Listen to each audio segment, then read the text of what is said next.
ਪਈ ਦੁਕਾਨਦਾਰੀ ਨਰਮ ਦੀ ਤੇ ਭਾਈਵਾਲੀ ਧਰਮ ਦੀ, ਉਗਰਾਈ ਬੇਸ਼ਰਮ ਦੀ ਤੇ ਹਕੂਮਤ ਗਰਮ ਦੀ। ਸਾਹਿਬੋ, ਸਖਤਗੀਰ ਹੁਕਮਰਾਨ ਤੋਂ ਮੁਰਾਦ ਹੈ ਵੇ ਕਿ ਛੋਟੀ ਛੋਟੀ ਗਲਤੀ ਨੂੰ ਪਕੜੇ, ਮੁਹਾਸਬਾ ਕਰੇ, ਸਜ਼ਾਵਾਂ ਦੇਵੇ।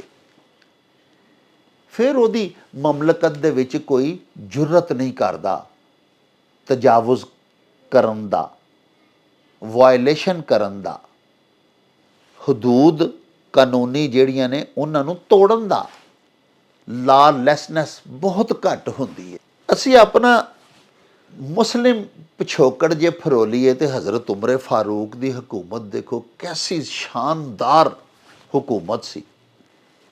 ਪਿਆਰਿਓ, ਹਕੂਮਤ ਗਰਮ ਦੀ ਕਿੰਨੀ ਕਾਮਯਾਬ ਹੁੰਦੀ ਹੈ, ਇਹਦੇ ਬਾਰੇ 'ਚ ਮੈਂ ਤੁਹਾਨੂੰ ਖਲੀਫਾ ਮੋਤਜ਼ਿਦ ਬਿੱਲਾ ਦੇ ਦੌਰ ਦਾ ਇੱਕ ਬੜਾ ਪਿਆਰਾ ਵਾਕਿਆ ਸੁਣਾਨਾ। ਇੱਥੇ ਉਹਨੇ ਉਸ ਕਾਵਾਖਾਨੇ ਦੇ ਮਾਲਕ ਨੂੰ ਪੁੱਛਿਆ ਕਿ ਮੈਨੂੰ ਕੋਈ ਰਾਹ ਦੱਸ, ਮੇਰੇ ਪੈਸੇ ਫਸ ਗਏ ਨੇ, ਮੈਂ ਕਿਹਦਾ ਜਾ ਕੇ ਬੂਹਾ ਖੜਕਾਵਾਂ, ਕਿਹੜੀ ਜ਼ੰਜੀਰੇ ਅਦਲ ਹਿਲਾਵਾਂ ਕਿ ਮੇਰੀ ਰਕਮ ਮੈਨੂੰ ਮਿਲ ਜਾਏ। ਮੈਂ ਆਪਣੇ ਵਤਨ ਵੀ ਨਹੀਂ ਜਾ ਸਕਦਾ, ਮੇਰਾ ਐਡਾ ਕੀਮਤੀ ਸਾਮਾਨ ਸੀ, ਅਮੀਰ ਨੇ ਮੇਰੇ ਕੋਲੋਂ ਖਰੀਦ ਲਿਆ ਲੇਕਿਨ ਪੈਸੇ ਨਹੀਂ ਦਿੱਤੇ। ਇਮਾਮ ਸਾਹਿਬ ਨੇ ਜਾਂਦਿਆਂ ਹੀ ਉਹਨੂੰ ਆਖਿਆ ਕਿ ਐ ਅਮੀਰ, ਇਸ ਤਾਜਰ ਦੇ ਤੂੰ ਪੈਸੇ ਦੇਣੇ ਨੇ ਔਰ ਇਹਦਾ ਮਾਲ ਤੇਰੇ ਕਬਜ਼ੇ 'ਚ, ਇਹਨੂੰ ਫੌਰੀ ਤੌਰ 'ਤੇ ਪੈਸੇ ਦੇ ਦੇ ਜਾਂ ਇਹਦਾ ਮਾਲ ਇਹਨੂੰ ਹੁਣੇ ਹੀ ਵਾਪਸ ਕਰ। ਜੇ ਤੂੰ ਨਹੀਂ ਕਰੇਗਾ ਤਾਂ ਮੈਂ ਲੱਗਾ ਅਜ਼ਾਨ ਦੇਣ। ਇਸ ਰਾਜ਼ ਨੂੰ ਵੀ ਥੋੜ੍ਹਾ ਜਿਹਾ ਖੋਲੋ, ਇਹਦੇ ਤੋਂ ਵੀ ਪਰਦਾ ਉਠਾਓ। ਇਹ ਅੱਲਾਹ ਪਾਕ ਨੇ ਤੁਹਾਨੂੰ ਕਿਸ ਤਰ੍ਹਾਂ ਨਵਾਜ਼ਿਆ ਹੋਇਆ ਹੈ ਕਿ ਤੁਹਾਡੀ ਅਜ਼ਾਨ ਦੀ, ਤੁਹਾਡੀ ਗੱਲ ਦੀ ਤਾਬ ਵੀ ਕੋਈ ਨਹੀਂ ਲਿਆ ਸਕਦਾ। 1 ਮਿੰਟ ਦੇ ਵਿੱਚ ਮੋਮ ਹੋ ਜਾਂਦੇ ਨੇ ਬੜੇ ਬੜੇ ਸੰਗ ਦਿਲ ਜ਼ਾਲਮ ਵੀ। ਇੱਕ ਬੜੀ ਪਿਆਰੀ ਔਰਤ ਗੁਜ਼ਰ ਰਹੀ ਸੀ ਤੇ ਇੱਕ ਅਮੀਰ, ਤੁਰਕ ਅਮੀਰ ਜਿਹੜਾ ਤੁਰਕੀਓ ਨਸਲ ਸੀ, ਉਹਨੇ ਉਹਨੂੰ ਵੇਖਿਆ, ਖਾਤੂਨ ਨੂੰ, ਉਹਦੀ ਨਜ਼ਰ ਪਈ ਤੇ ਉਹਨੇ ਅਗਾਂਹ ਹੋ ਕੇ ਵੱਧ ਕੇ ਤੇ ਉਹਦੀ ਬਾਂਹ ਫੜ ਲਈ। ਔਰਤ ਨੇ ਬੜਾ ਵਾਵੇਲਾ ਕੀਤਾ ਲੇਕਿਨ ਅਮੀਰ ਤੇ ਇੱਕ ਫਿਰ ਹਾਕਮ ਕੋਈ ਨਾ ਅਗਾਂਹ ਵਧਿਆ ਉਸ ਔਰਤ ਨੂੰ ਛੁਡਾਉਣ ਵਾਸਤੇ। ਇਮਾਮ ਸਾਹਿਬ ਮਸਜਿਦ ਵਿੱਚ ਗਏ, ਉਹਦੇ ਮੀਨਾਰ 'ਤੇ ਚੜ੍ਹੇ ਤੇ ਬਾ ਆਵਾਜ਼ੇ ਬੁਲੰਦ ਉਹਨਾਂ ਨੇ ਅਜ਼ਾਨ ਦੇਣੀ ਸ਼ੁਰੂ ਕਰ ਦਿੱਤੀ। ਬਾਦਸ਼ਾਹ ਦੇ ਸਿਪਾਹੀ ਬਹੁਤ ਵੱਡੀ ਤਾਦਾਦ ਦੇ ਵਿੱਚ ਘੋੜਸਵਾਰ ਇਕੱਠੇ ਹੋ ਗਏ ਤੇ ਉਹਨਾਂ ਦੇ ਸਾਲਾਰ ਨੇ ਐਲਾਨ ਕੀਤਾ ਕਿ ਇਸ ਵੇਲੇ ਅਜ਼ਾਨ ਕੌਣ ਦੇ ਰਿਹਾ। ਉਹਨੇ ਉਸੇ ਵੇਲੇ ਆਪਣੇ ਫੌਜ ਦੇ ਕਮਾਂਡਰ ਨੂੰ ਔਰ ਸਾਰੇ ਫੌਜੀਆਂ ਨੂੰ ਹੁਕਮ ਦਿੱਤਾ ਕਿ ਫਿਲ ਫੌਰ ਉਸ ਜ਼ਾਲਮ ਅਮੀਰ ਨੂੰ ਔਰ ਉਸ ਖਾਤੂਨ ਨੂੰ ਮੇਰੇ ਦਰਬਾਰ 'ਚ ਪੇਸ਼ ਕੀਤਾ ਜਾਏ। ਪਹਿਲੇ ਤਾਂ ਉਹ ਚੀਖਦਾ ਕੁਰਲਾਉਂਦਾ ਰਿਹਾ, ਫਿਰ ਹੌਲੀ ਹੌਲੀ ਉਹਦੀ ਆਵਾਜ਼ ਪਸਤ ਹੁੰਦੀ ਗਈ। ਜਦੋਂ ਬਿਲਕੁਲ ਉਸ ਬੋਰੀ ਦੇ ਵਿੱਚੋਂ ਉਸ ਮਜ਼ਰੂਬ ਤੁਰਕ ਅਮੀਰ ਦੀ ਆਵਾਜ਼ ਆਉਣੀ ਬੰਦ ਹੋ ਗਈ ਤੇ ਖਲੀਫਾ ਨੇ ਕਿਹਾ ਇਹਨੂੰ ਚੁੱਕ ਕੇ ਦਰਿਆਏ ਦਜਲਾ ਦੇ ਵਿੱਚ ਸੁੱਟ ਆਓ ਬੋਰੀ ਸਣੇ। ਖਲੀਫਾ ਬੜਾ ਤੁੰਦ ਖੂਹ ਮੁੰਤਜ਼ਮ ਹੈ, ਆਲਾ ਪਾਏ ਦਾ ਮੁੰਤਜ਼ਮ ਹੈ। ਉਹ ਲਾਲੈਸਨੈਸ ਹੋਣ ਹੀ ਨਹੀਂ ਦਿੰਦਾ। 1 ਮਿੰਟ ਦੇ ਵਿੱਚ ਮੁਹਾਸਬਾ ਕਰਦਾ ਔਰ ਮੌਕੇ 'ਤੇ ਅਦਲ ਵੀ ਕਰਦਾ। ਖਲੀਫਾ ਮੋਤਜ਼ਿਦ ਬਿੱਲਾ ਦੇ ਦੌਰ ਦੇ ਵਿੱਚ ਜੁਰਾਇਮ ਕੋਈ ਨਹੀਂ, ਲੇਕਿਨ ਬਾਖਤਿਆਰ ਲੋਕ ਆਪਣੇ ਇਖਤਿਆਰ ਦੇ ਨਸ਼ੇ ਦੇ ਵਿੱਚ ਖਲੀਫਾ ਦੇ ਆਪਣੇ ਉਮਰਾ ਵਜ਼ਰਾ ਦੇ ਵਿੱਚੋਂ ਵੀ ਅਗਰ ਕੋਈ ਐਸੀ ਹਰਕਤ ਕਰਦਾ ਜਿਹੜੀ ਕਾਬਲੇ ਇਤਰਾਜ਼ ਹੋਵੇ ਤੇ ਖਲੀਫਾ ਉਹਨੂੰ ਨਿਸ਼ਾਨੇ ਇਬਰਤ ਬਣਾ ਦਿੰਦਾ।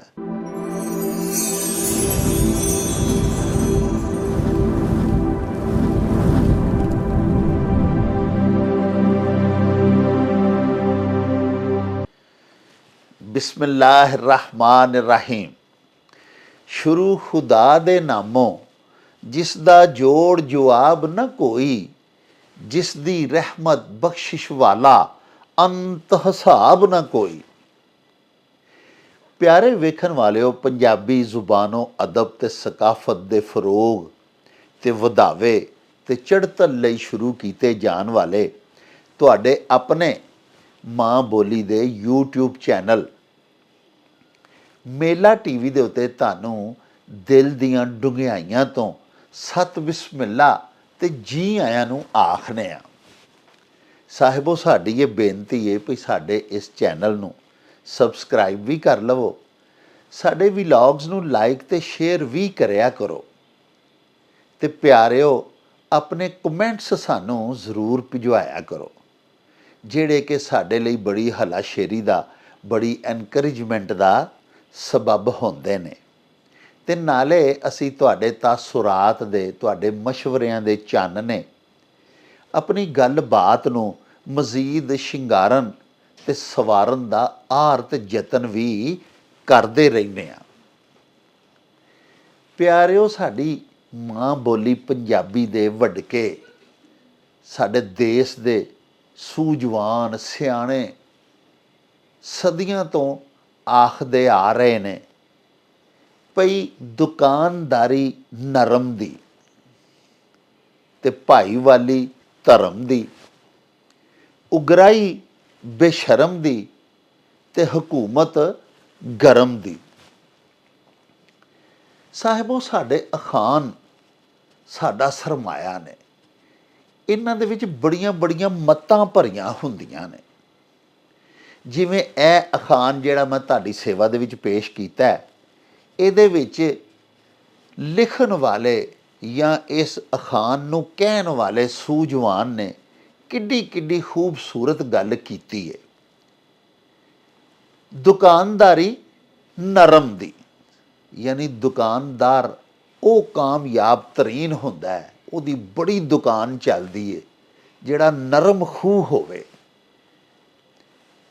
ਗੱਲਬਾਤ ਵੀ ਬੜੇ ਪਿਆਰ ਨਾਲ ਕਰੇ, ਖੁਸ਼ ਇਖਲਾਕ ਵੀ ਹੋਵੇ ਤੇ ਤਬੀਅਤ ਵੀ ਉਹਦੀ ਨਰਮ ਹੋਵੇ, ਨਿੱਕੀ ਨਿੱਕੀ ਗੱਲ ਤੋਂ ਗੁੱਸਾ ਨਾ ਕਰੇ, ਤੱਤਾ ਨਾ ਹੋਵੇ, ਪਿਆਰ ਸਲੂਕ ਦੇ ਨਾਲ ਪੇਸ਼ ਆਵੇ ਗਾਹਕ ਦੇ ਨਾਲ, ਉਹਦੀ ਦੁਕਾਨਦਾਰੀ ਬੜੀ ਚੱਲਦੀ ਹੈ।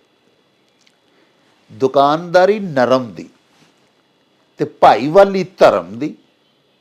ਤੇ ਪਿਆਰਿਓ, ਭਾਈਵਾਲੀ ਧਰਮ ਦੀ ਇਸੇ ਤੋਂ ਹੀ ਆਖਿਆ ਗਿਆ ਹੈ ਕਿ ਆਪਣਾ ਧਰਮ ਕਾਇਮ ਰੱਖਣ, ਆਪਣਾ ਈਮਾਨ ਮਜ਼ਬੂਤ ਰੱਖਣ ਤੇ ਬੜੀ ਦੇਰ ਪਾ ਉਹਨਾਂ ਦੀ ਸ਼ਰਾਕਤਦਾਰੀ, ਉਹਨਾਂ ਦੀ ਭਾਈਵਾਲੀ, ਉਹਨਾਂ ਦੀ ਪਾਰਟਨਰਸ਼ਿਪ ਜਿਹੜੀ ਉਹ ਚੱਲ ਸਕਦੀ ਹੈ। ਕਾਰੋਬਾਰ 'ਚ ਬੜਾ ਫਾਇਦਾ ਹੁੰਦਾ ਹੈ। ਪਿਆਰਿਓ, ਉਗਰਾਹੀ ਬੇਸ਼ਰਮ ਦੀ, ਯਾਨੀ ਅਗਲਾ ਇਸੇ ਅਖਾਣ ਦਾ ਟੁਕੜਾ ਹੈ ਕਿ ਉਗਰਾਹੀ ਬੇਸ਼ਰਮ ਦੀ। ਜਦੋਂ ਤੁਸੀਂ ਚੰਦਾ ਵਗੈਰਾ ਇਕੱਠਾ ਕਰਨਾ ਹੈ, ਕਿਤੇ ਡੋਨੇਸ਼ਨ ਲੈਣ ਲਈ ਜਾਣਾ ਹੈ, ਤੇ ਜੇ ਤੁਸੀਂ ਝੱਕਦੇ ਰਹੋਗੇ, ਸ਼ਰਮ ਕਰਦੇ ਰਹੋਗੇ, ਤੇ ਫੇਰ ਇਕੱਠਾ ਨਹੀਂ ਹੁੰਦਾ। ਲੋਕੀ ਗੱਲਾਂ ਕਰਦੇ ਨੇ, ਉਹ ਇਹ ਚੰਦਾ ਮੰਗਣ ਡੇ ਨੇ, ਨਾ ਆਪੇ ਹੀ ਖਾ ਜਾਣਾ, ਇਹ ਤੇ ਹੈ ਹੀ ਇੰਝ ਨੇ। ਇਹ ਗੱਲਾਂ ਸੁਣਨੀਆਂ ਪੈਣਗੀਆਂ ਤੇ ਬੇਸ਼ਰਮ ਹੋ ਕੇ ਮੰਗੀ ਜਾਓ, ਤੇ ਫੇਰ ਹੀ ਤੁਸੀਂ ਕਾਮਯਾਬ ਹੋ ਸਕਦੇ ਹੋ। ਇਸ ਵਾਸਤੇ ਆਖਿਆ ਗਿਆ ਕਿ ਉਗਰਾਹੀ ਬੇਸ਼ਰਮ ਦੀ। ਸ਼ਰਮ ਕਰਨ ਵਾਲਾ ਜਿਹੜਾ, ਉਹ ਉਗਰਾਹੀ ਨਹੀਂ ਕਰ ਸਕਦਾ, ਚੰਦਾ ਇਕੱਠਾ ਨਹੀਂ ਕਰ ਸਕਦਾ, ਡੋਨੇਸ਼ਨਸ ਨਹੀਂ ਲੈ ਸਕਦਾ। ਤੇ ਪਿਆਰਿਓ, ਇਸੇ ਅਖਾਣ ਦਾ ਆਖਰੀ ਤੇ ਚੌਥਾ ਪੀਸ ਇਹ ਵੇ ਕਿ ਹਕੂਮਤ ਗਰਮ ਦੀ। ਅਸੀਂ ਆਪਣੀ ਤਾਰੀਖ ਉਠਾ ਕੇ ਵੇਖ ਲਈਏ ਜਾਂ ਪੂਰੀ ਦੁਨੀਆ ਦੇ ਮੁਖਤਲਿਫ ਮਜ਼ਾਹਬ, ਮੁਖਤਲਿਫ ਅਕਵਾਮ ਦੀਆਂ ਤਵਾਰੀਖ ਦਾ ਮੁਤਾਲਿਆ ਕਰੀਏ, ਤੇ ਇਹ ਗੱਲ ਵਾਜ਼ਿਹ ਹੋ ਜਾਂਦੀ ਹੈ ਕਿ ਉਸੇ ਸ਼ਹਿਨਸ਼ਾਹ, ਉਸੇ ਬਾਦਸ਼ਾਹ, ਉਸੇ ਸੁਲਤਾਨ, ਉਸੇ ਖਲੀਫਾ, ਉਸੇ ਸਦਰ ਦੀ ਹਕੂਮਤ ਬੜੀ ਜ਼ਬਰਦਸਤ ਕਾਮਯਾਬ ਰਹੀ, ਜਿਹੜਾ ਬੜਾ ਸਖਤਗੀਰ ਹੁਕਮਰਾਨ ਸੀ। ਪਿਆਰਿਓ, ਸਖਤਗੀਰ ਤੋਂ ਮੁਰਾਦ ਇਹ ਵੇ ਕਿ ਜੇ ਮੁਸਲਮਾਨ ਹੁਕਮਰਾਨ ਹੋਵੇ ਤੇ ਇਸਲਾਮੀ ਕਵਾਨੀਨ ਦੀ ਬੜੀ ਜ਼ਬਰਦਸਤ ਪਾਬੰਦੀ ਤੇ ਪਾਸਦਾਰੀ ਕਰਵਾਏ ਆਪਣੀ ਹਕੂਮਤ ਦੇ ਵਿੱਚ, ਔਰ ਆਪਣੇ ਮੁਲਕੀ ਕਵਾਨੀਨ ਜਿਹੜੇ ਬਣਾਏ ਗਏ ਹੋਏ ਨੇ, ਵਜ਼ਾ ਕੀਤੇ ਗਏ ਹੋਏ ਨੇ, ਉਹਨਾਂ ਦੇ ਉੱਤੇ ਵੀ ਭਰਪੂਰ ਤਰੀਕੇ ਦੇ ਨਾਲ ਅਮਲ ਦਰਾਮਦ ਕਰਵਾਏ। ਸਾਹਿਬੋ, ਸਖਤਗੀਰ ਹੁਕਮਰਾਨ ਤੋਂ ਮੁਰਾਦ ਹੈ ਵੇ ਕਿ ਛੋਟੀ ਛੋਟੀ ਗਲਤੀ ਨੂੰ ਪਕੜੇ, ਮੁਹਾਸਬਾ ਕਰੇ, ਸਜ਼ਾਵਾਂ ਦੇਵੇ, ਫਿਰ ਉਹਦੀ ਮਮਲਕਤ ਦੇ ਵਿੱਚ ਕੋਈ ਜੁਰਤ ਨਹੀਂ ਕਰਦਾ ਤਜਾਵੁਜ਼ ਕਰਨ ਦਾ, ਵਾਇਲੇਸ਼ਨ ਕਰਨ ਦਾ, ਹਦੂਦ ਕਾਨੂੰਨੀ ਜਿਹੜੀਆਂ ਨੇ ਉਹਨਾਂ ਨੂੰ ਤੋੜਨ ਦਾ, ਲਾਲੈਸਨੈਸ ਬਹੁਤ ਘੱਟ ਹੁੰਦੀ ਹੈ ਸਖਤਗੀਰ ਹੁਕਮਰਾਨ ਦੀ ਹਕੂਮਤ ਦੇ ਦੌਰ ਦੇ ਵਿੱਚ। ਅਸੀਂ ਆਪਣਾ ਮੁਸਲਿਮ ਪਿਛੋਕੜ ਜੇ ਫਰੋਲੀਏ ਤੇ ਹਜ਼ਰਤ ਉਮਰ ਫਾਰੂਕ ਦੀ ਹਕੂਮਤ ਦੇਖੋ, ਕੈਸੀ ਸ਼ਾਨਦਾਰ ਹਕੂਮਤ ਸੀ। ਉਸ ਤੋਂ ਬਾਅਦ ਬਨੂ ਅब्बास ਦਾ ਜਿਹੜਾ ਪਹਿਲਾ ਹੁਕਮਰਾਨ ਸੀ, ਅਬੂਲ ਅब्बास ਅਬਦੁੱਲਾ ਅਲ ਸਿਫਾਹ, ਪਿਆਰਿਓ ਉਹਦਾ ਤਾਂ ਲਕਬ ਹੀ ਸਿਫਾਹ ਸੀ। ਸਿਫਾਹ ਅਰਬੀ ਦਾ ਲਫ਼ਜ਼ ਹੈ ਜਿਹਦਾ ਮਤਲਬ ਇਹ ਹੁੰਦਾ ਹੈ ਕਿ ਖੂਨ ਬਹਾਉਣ ਵਾਲਾ, ਖੂਨ ਰੇਜ਼ੀ ਕਰਨ ਵਾਲਾ। ਐਡਾ ਉਹ ਸਖਤਗੀਰ ਹੁਕਮਰਾਨ ਸੀ। ਵੈਸੇ ਸਿਫਾ ਲਫ਼ਜ਼ ਦਾ ਮਤਲਬ ਸਖੀ ਵੀ ਹੁੰਦਾ ਹੈ। ਸਿਫਾ ਲਫ਼ਜ਼ ਦਾ ਮਤਲਬ ਫਸੀਹੋ ਬਲੀਗ ਵੀ ਹੁੰਦਾ ਹੈ। ਬੜੀ ਖੂਬਸੂਰਤ ਗੁਫ਼ਤਗੂ ਕਰਨ ਦਾ ਢੰਗ ਜਿਹੜਾ ਜਾਣਦਾ ਹੋਵੇ ਉਹਨੂੰ ਵੀ ਸਿਫਾ ਆਖਦੇ ਨੇ। ਲੇਕਿਨ ਜ਼ਿਆਦਾਤਰ ਇਹ ਸਖਤਗੀਰ ਔਰ ਤੁੰਦ ਖੂ ਮੁੰਤਜ਼ਮ ਜਿਹੜਾ ਹੈ ਉਹਦੇ ਮਾਨਿਆਂ ਦੇ ਵਿੱਚ ਆਉਂਦਾ ਹੈ। ਤੇ ਅਬੂਲ ਅब्बास ਅਬਦੁੱਲਾ ਅਸ-ਸਿਫਾਹ ਜਿਹੜਾ ਅਬਾਸੀ ਸਲਤਨਤ ਦਾ ਸਭ ਤੋਂ ਪਹਿਲਾ ਖਲੀਫਾ ਸੀ, ਉਹ ਵੀ ਬੜਾ ਜ਼ਬਰਦਸਤ ਮੁੰਤਜ਼ਮ ਸੀ, ਬੜਾ ਸਖਤਗੀਰ ਹੁਕਮਰਾਨ ਸੀ। ਉਹਦੀ ਔਲਾਦ ਵਿੱਚੋਂ 16ਵੇਂ ਖਲੀਫਾ ਸਨ ਖਲੀਫਾ ਮੁਅਤਜ਼ਿਦ ਬਿੱਲਾ। ਮੁਅਤਜ਼ਿਦ ਦਾ ਮਤਲਬ ਹੁੰਦਾ ਹੈ ਮਦਦ ਚਾਹਣ ਵਾਲਾ, ਇਮਦਾਦ ਮੰਗਣ ਵਾਲਾ। ਮੁਅਤਜ਼ਿਦ ਬਿੱਲਾ ਯਾਨੀ ਅੱਲਾਹ ਕੋਲੋਂ ਮਦਦ ਲੈਣ ਵਾਲਾ। ਪਿਆਰਿਓ ਇਹ ਖਲੀਫਾ ਵੀ, ਇਹਨੂੰ ਸਿਫਾਹ ਸਾਨੀ ਵੀ ਕਿਹਾ ਜਾਂਦਾ ਸੀ। ਇਹ ਖਲੀਫਾ ਵੀ ਬੜਾ ਹੀ ਸਖਤਗੀਰ, ਬੜਾ ਆਲਾ ਪਾਏ ਦਾ ਮੁੰਤਜ਼ਮ। ਇਹਦੀ ਮਮਲਕਤ ਦੇ ਵਿੱਚ ਵੀ ਕੋਈ ਜ਼ਾਲਮ ਕਿਸੇ ਮਜ਼ਲੂਮ ਦੇ ਉੱਤੇ ਜ਼ੁਲਮ ਨਹੀਂ ਸੀ ਕਰ ਸਕਦਾ। ਜ਼ਾਲਮ ਹੈ ਹੀ ਕੋਈ ਨਹੀਂ ਸੀ, ਉਸ ਰਹਿਣ ਹੀ ਕੋਈ ਨਹੀਂ ਸੀ ਦਿੱਤੇ। ਉਹਦੇ ਅਮਾਲ ਜਿਹੜੇ ਹਨ ਸਲਤਨਤ ਦੇ, ਉਹਦੇ ਹੁਕਮਰਾਨ ਜਿਹੜੇ ਸਨ, ਉਹ ਵੀ ਉਹਦੇ ਇਨਸਾਫ ਤੋਂ, ਉਹਦੇ ਅਦਲ ਤੋਂ ਕੰਬਦੇ ਸਨ। ਔਰ ਉਹਨਾਂ ਨੂੰ ਵੀ ਪਤਾ ਸੀ ਕਿ ਇਹ ਸਖਤਗੀਰ ਆਦਮੀ ਹੈ। ਅਸੀਂ ਕਿਸੇ ਮੁਸੀਬਤ ਦੇ ਵਿੱਚ ਫਸ ਗਏ, ਅਸੀਂ ਕੋਈ ਵਾਇਲੇਸ਼ਨ ਕਰ ਲਈ, ਕੋਈ ਲਾ ਕਾਨੂੰਨੀਅਤ ਦਾ ਇਰਤਕਾਬ ਕਰ ਲਿਆ ਤੇ ਫਸ ਗਏ ਇਹਦੇ ਅੱਗੇ, ਤੇ ਇਹਨੇ ਮਾਫ ਨਹੀਂ ਕਰਨਾ। ਪਿਆਰਿਓ ਹਕੂਮਤ ਗਰਮ ਦੀ ਕਿੰਨੀ ਕਾਮਯਾਬ ਹੁੰਦੀ ਹੈ, ਇਹਦੇ ਬਾਰੇ 'ਚ ਮੈਂ ਤੁਹਾਨੂੰ ਖਲੀਫਾ ਮੁਅਤਜ਼ਿਦ ਬਿੱਲਾ ਦੇ ਦੌਰ ਦਾ ਇੱਕ ਬੜਾ ਪਿਆਰਾ ਵਾਕਿਆ ਸੁਣਾਨਾ।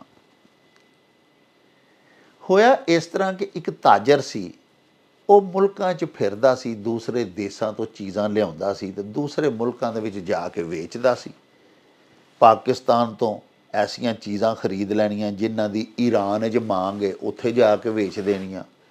ਈਰਾਨ ਤੋਂ ਉਹ ਮਾਲ ਚੁੱਕਣਾ ਜਿਹੜਾ ਉੱਥੋਂ ਦਾ ਬੜਾ ਆਲਾ ਮਸਨੂਆਤ ਦੇ ਵਿੱਚ ਸ਼ੁਮਾਰ ਹੁੰਦਾ ਹੈ ਤੇ ਜਿਹਦੀ ਮਾਂਗ ਅੱਗੇ ਕਿਸੇ ਹੋਰ ਮੁਲਕ ਇਰਾਕ ਦੇ ਵਿੱਚ ਬਹੁਤ ਜ਼ਿਆਦਾ ਹੈ, ਉਹ ਉੱਥੇ ਚੁੱਕ ਲੈਣਾ, ਮਾਲ ਖਰੀਦ ਲੈਣਾ, ਅੱਗੇ ਜਾ ਕੇ ਇਰਾਕ 'ਚ ਵੇਚ ਲੈਣਾ।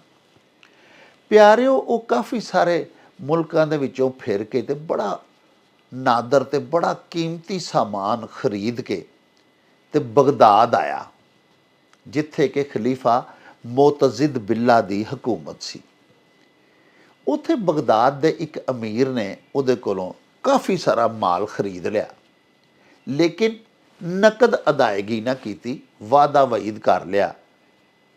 ਉਸ ਤਾਜਰ ਨੇ ਵੀ ਉਹਨੂੰ ਬੜੀ ਫਰਾਖ ਦਿਲੀ ਦੇ ਨਾਲ ਸਾਰਾ ਸਮਾਨ ਦੇ ਦਿੱਤਾ। ਇੱਕ ਤਾਂ ਉਹਨੂੰ ਪਤਾ ਸੀ ਕਿ ਅਮੀਰ ਹੈ, ਇੱਥੋਂ ਦਾ ਅਮੀਰ ਗਵਰਨਰ ਦੇ ਬਰਾਬਰ ਉਹਦਾ ਰੁਤਬਾ ਹੁੰਦਾ ਸੀ।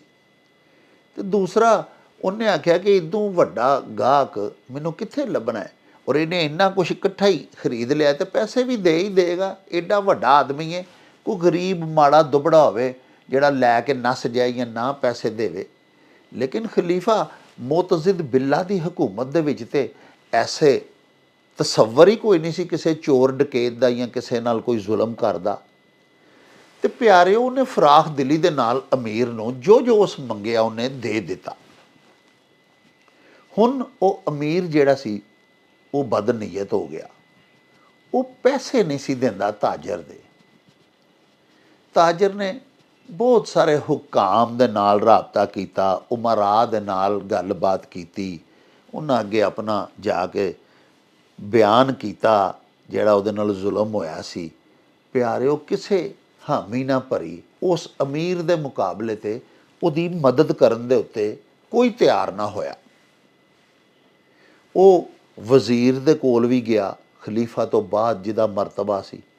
ਵਜ਼ੀਰ ਨੇ ਵੀ ਉਹਦੀ ਗੱਲ ਸੁਣ ਕੇ ਦਿਲਾਸਾ ਦਿੱਤਾ, ਲੇਕਿਨ ਨਤੀਜਾ ਖੇਜ਼ ਉਹਦੀ ਮੁਲਾਕਾਤ ਵਜ਼ੀਰ ਨਾਲ ਵੀ ਸਾਬਤ ਨਾ ਹੋਈ।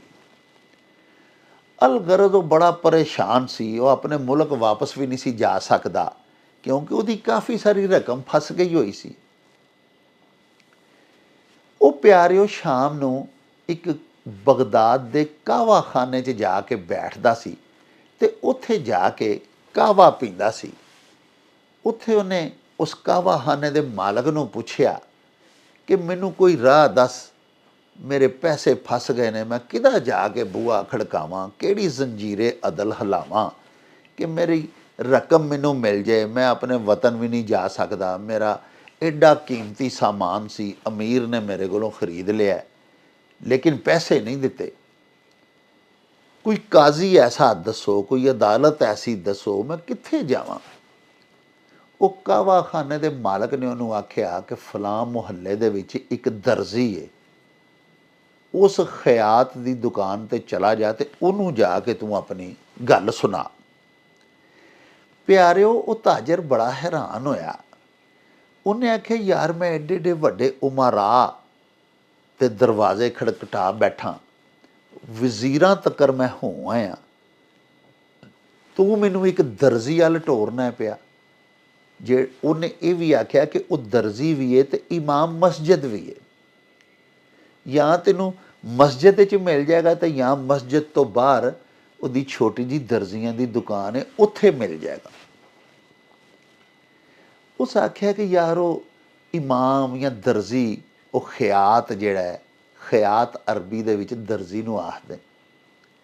ਉਹਨੇ ਕਿਹਾ ਉਹ ਮੇਰੀ ਕੀ ਮਦਦ ਕਰੇਗਾ ਜਦੋਂ ਕਿ ਏਡੇ ਏਡੇ ਉਮਰਾ ਨੇ, ਆਲਾ ਹੁਕਾਮ ਨੇ ਮੇਰੀ ਮਦਦ ਕੋਈ ਨਹੀਂ ਕੀਤੀ। ਉਹ ਕਾਹਵਾਖਾਨੇ ਦੇ ਮਾਲਕ ਨੇ ਆਖਿਆ, ਯਾਰ ਤੂੰ ਉੱਥੇ ਜਾ ਤੇ ਸਹੀ। ਉਹ ਤਸੱਲੀ ਉਹਨੇ ਇੰਨੀ ਕੁ ਦਿੱਤੀ ਕਿ ਤਾਜਰ ਜ਼ਹਿਨੀ ਤੌਰ 'ਤੇ ਤਿਆਰ ਹੋ ਗਿਆ। ਪਿਆਰਿਓ, ਅਗਲੇ ਦਿਨ ਉਹ ਤਾਜਰ ਉਸ ਦਰਜ਼ੀ ਦੀ ਦੁਕਾਨ 'ਤੇ ਜਾ ਕੇ ਖਲੋ ਗਿਆ। ਹਾਲੀ ਦੁਕਾਨ ਖੁੱਲ੍ਹੀ ਵੀ ਨਹੀਂ ਸੀ ਅਤੇ ਉਹ ਅਗਦੋਂ ਹੀ ਪਹਿਲਾਂ ਹੀ ਜਾ ਪਹੁੰਚਿਆ ਉੱਥੇ ਅਤੇ ਜਾ ਕੇ ਉਸ ਦਰਜ਼ੀ ਦੀ ਦੁਕਾਨ ਦੇ ਬਾਹਰ ਖਲੋ ਗਿਆ। ਕੁਝ ਚਿਰ ਦੇ ਬਾਅਦ ਉਹ ਇਮਾਮ ਸਾਹਿਬ, ਜਿਹੜੇ ਕਿ ਮਸਜਿਦ ਦੇ ਇਮਾਮ ਵੀ ਸਨ ਅਤੇ ਦਰਜ਼ੀ ਵੀ ਸਨ, ਉਹ ਆਏ। ਉਹਨਾਂ ਆ ਕੇ ਆਪਣੀ ਦੁਕਾਨ ਖੋਲ੍ਹੀ। ਉਹ ਤਾਜਰ ਅੰਦਰ ਗਿਆ ਦੁਕਾਨ ਦੇ, ਜਾ ਕੇ ਉਹਨੇ ਸਲਾਮ ਕੀਤੀ ਉਹਨਾਂ ਨੂੰ। ਉਹਨਾਂ ਪੁੱਛਿਆ ਇਮਾਮ ਸਾਹਿਬ ਨੇ ਕਿ ਆ ਬਈ ਭਲਿਆ, ਕਿਸ ਤਰ੍ਹਾਂ ਆਇਆ। ਉਹਨੇ ਆਪਣੀ ਸਾਰੀ ਰੂਦਾਤ ਸੁਣਾਈ। ਉਹਨੇ ਆਖਿਆ, ਜੀ ਮੈਂ ਤਾਜਰ ਹਾਂ ਅਤੇ ਇਸ ਤਰ੍ਹਾਂ ਦੇਸ ਵਿਦੇਸ਼ ਫਿਰਨਾ, ਮਾਲ ਖਰੀਦਣਾ ਅਤੇ ਆਪਣੇ ਅਮਵਾਲ ਵੇਚ ਵੱਟ ਕੇ ਅਤੇ ਕਾਰੋਬਾਰ ਕਰਕੇ ਰਿਜ਼ਕ ਕਮਾਉਣਾ। ਇੱਥੇ ਅਮੀਰ ਬਗਦਾਦ ਕੋਲ ਮੈਂ ਫਸ ਗਿਆ, ਮੇਰੇ ਪੈਸੇ ਨਹੀਂ ਦਿੰਦਾ ਪਿਆ। ਉਹ ਸਾਰੀ ਗੱਲਬਾਤ ਸੁਣਨ ਤੋਂ ਬਾਅਦ ਇਮਾਮ ਸਾਹਿਬ ਨੇ ਤਾਜਰ ਨੂੰ ਆਖਿਆ ਕਿ ਮੈਂ ਤੇਰੇ ਨਾਲ ਚੱਲਣਾ, ਪਹਿਲੇ ਇਹ ਦੱਸ ਕਿ ਕੀ ਖਾਣਾ ਪੀਣਾ ਹੀ, ਕੋਈ ਚਾਹ ਪੀਣੀ ਆ, ਕੋਈ ਨਾਸ਼ਤਾ ਕਰਨਾ ਹੀ, ਕੋਈ ਜੋ ਵੀ ਮੇਰੇ ਲਾਇਕ ਸੇਵਾ ਹੈ ਦੱਸ। ਉਹ ਤਾਜਰ ਆਖਿਆ ਕਿ ਹਜ਼ੂਰ ਮੈਂ ਘਰੋਂ ਖਾ ਪੀ ਕੇ ਆਇਆ, ਬਸ ਮੇਰਾ ਇਹ ਕੰਮ ਜੇ ਤੁਸੀਂ ਕਰਾ ਦਿਓ ਤਾਂ ਮੈਂ ਤੁਹਾਡਾ ਅਹਿਸਾਨ ਨਹੀਂ ਭੁੱਲਾਂਗਾ। ਉਹਨਾਂ ਆਖਿਆ ਚਲੋ ਠੀਕ ਹੈ। ਉਹ ਉਹਦੇ ਨਾਲ ਟੁਰ ਪਏ। ਉਹ ਇਮਾਮ ਸਾਹਿਬ ਜਿਹੜੇ ਕਿ ਦਰਜ਼ੀ ਦਾ ਕੰਮ ਕਰਦੇ ਸਨ, ਤਾਜਰ ਦੇ ਨਾਲ ਟੁਰ ਪਏ। ਪਿਆਰਿਓ, ਉਹਨਾਂ ਨੇ ਜਾ ਕੇ ਅਤੇ ਉਹ ਜਿਹੜਾ ਅਮੀਰ ਸੀ ਬਗਦਾਦ ਦਾ, ਉਹਦੇ ਦਫ਼ਤਰ ਦੇ ਵਿੱਚ ਜਾ ਕੇ ਉਹਨੂੰ ਮਿਲੇ। ਨਾਲ ਹੀ ਉਹ ਤਾਜਰ ਵੀ ਸੀ। ਉਹ ਜਿਸਲੇ ਅਮੀਰ ਨੇ ਇਮਾਮ ਸਾਹਿਬ ਨੂੰ ਦੇਖਿਆ ਅਤੇ ਉਹ ਉੱਠ ਕੇ ਖਲੋ ਗਿਆ। ਉਹਨੇ ਉੱਠ ਕੇ ਉਹਨਾਂ ਦਾ ਇਸਤਕਬਾਲ ਕੀਤਾ, ਉਹਨਾਂ ਨੂੰ ਜੀ ਆਇਆਂ ਨੂੰ ਆਖਿਆ। ਉਹਦਾ ਰੰਗ ਉੱਡ ਗਿਆ ਤਾਜਰ ਨੂੰ ਇਮਾਮ ਸਾਹਿਬ ਦੇ ਨਾਲ ਵੇਖ ਕੇ। ਇਮਾਮ ਸਾਹਿਬ ਨੇ ਜਾਂਦਿਆਂ ਹੀ ਉਹਨੂੰ ਆਖਿਆ ਕਿ ਐ ਅਮੀਰ, ਇਸ ਤਾਜਰ ਦੇ ਤੂੰ ਪੈਸੇ ਦੇਣੇ ਨੇ ਔਰ ਇਹਦਾ ਮਾਲ ਤੇਰੇ ਕਬਜ਼ੇ 'ਚ ਹੈ, ਇਹਨੂੰ ਫੌਰੀ ਤੌਰ 'ਤੇ ਪੈਸੇ ਦੇ ਜਾਂ ਇਹਦਾ ਮਾਲ ਇਹਨੂੰ ਹੁਣੇ ਹੀ ਵਾਪਸ ਕਰ। ਜੇ ਤੂੰ ਨਹੀਂ ਕਰੇਗਾ ਤਾਂ ਮੈਂ ਲੱਗਾਂ ਅਜ਼ਾਨ ਦੇਣ। ਪਿਆਰਿਓ, ਉਹ ਅਮੀਰ ਸੀ ਜਿਹੜਾ ਬਗਦਾਦ ਦਾ, ਉਹਦਾ ਰੰਗ ਫੱਕ ਹੋ ਗਿਆ, ਉਹਦਾ ਚਿਹਰਾ ਪੀਲਾ ਹੋ ਗਿਆ। ਉਹਨੇ ਤਰਲਾ ਮਿੰਨਤ ਕਰਕੇ ਬਸਾਦੇ ਸਰਾਰ ਇਮਾਮ ਸਾਹਿਬ ਨੂੰ ਬਿਠਾਇਆ, ਤਾਜਰ ਨੂੰ ਬਿਠਾਇਆ। ਫੌਰੀ ਤੌਰ 'ਤੇ ਆਪਣੇ ਅੰਦਰ ਗਿਆ ਘਰ ਵਾਲੇ ਹਿੱਸੇ ਦੇ ਵਿੱਚ ਅਤੇ ਜਾ ਕੇ ਪੈਸੇ ਲਿਆ ਕੇ ਪੋਟਲੀ ਦੇ ਵਿੱਚ ਅਤੇ ਉਹਨੇ ਇਮਾਮ ਸਾਹਿਬ ਦੇ ਪੇਸ਼ ਕੀਤੇ। ਇਮਾਮ ਸਾਹਿਬ ਨੇ ਤਾਜਰ ਨੂੰ ਫੜਾਏ, ਆਖਿਆ ਲੈ ਵੀ ਭਲਿਆ ਆਪਣੇ ਪੈਸੇ, ਆਪਣੀ ਰਕਮ ਪੂਰੀ ਕਰ ਲੈ। ਉਹਨੇ ਰਕਮ ਗਿਣ ਲਈ ਅਤੇ ਦੋਵੇਂ ਫਿਰ ਉੱਥੋਂ ਨਿਕਲੇ ਅਤੇ ਵਾਪਸ ਟੁਰ ਪਏ ਇਮਾਮ ਸਾਹਿਬ ਦੇ ਉਸ ਦੁਕਾਨ ਵੱਲ ਨੂੰ, ਮਸਜਿਦ ਵੱਲ ਨੂੰ। ਪਿਆਰਿਓ, ਉਹ ਤਾਜਰ ਬੜਾ ਹੀ ਖੁਸ਼ ਸੀ। ਉਹ ਤਾਂ ਬੜੀ ਦੇਰ ਦਾ ਧੱਕੇ ਖਾਂਦਾ ਫਿਰ ਰਿਹਾ ਸੀ। ਕਿਸੇ ਸਰਕਾਰੋਂ, ਕਿਸੇ ਦਰਬਾਰੋਂ ਉਹਨੂੰ ਖੈਰ ਹੀ ਨਹੀਂ ਸੀ ਪਈ। ਅਤੇ ਇਮਾਮ ਸਾਹਿਬ ਨੇ ਉਹਦਾ ਮਸਲਾ 1 ਮਿੰਟ 'ਚ ਹੱਲ ਕਰ ਦਿੱਤਾ ਸੀ। ਉਹ ਜਾ ਕੇ ਜਿਸ ਵੇਲੇ ਇਮਾਮ ਸਾਹਿਬ ਦੁਬਾਰਾ ਆਪਣੀ ਦਰਜੀ ਵਾਲੀ ਦੁਕਾਨ ਦੇ ਉੱਤੇ ਬੈਠੇ ਅਤੇ ਉਹ ਹੱਥ ਬੰਨ੍ਹ ਕੇ ਖਲੋ ਗਿਆ।